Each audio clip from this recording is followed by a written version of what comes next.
రాక 4 శ్లోకాలు రాకపోయినా 2 పద్యాలు లేకపోయినా ఓ పురాణం చదవకపోయినా ఓ మైకట్టుకుని వెర్రికేకలేసే వాళ్ళకి ఈ జాతి వైభవం ఎక్కడి నుంచి తెలుస్తుంది?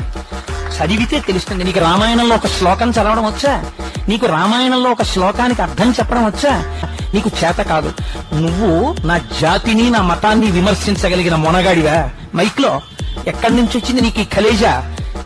నిష్కారణంగా అబద్ధపు మాటల పురాణాలు మాట్లాడరు, ఋషులు మాట్లాడరు, వాళ్ళకి అవసరం లేదు.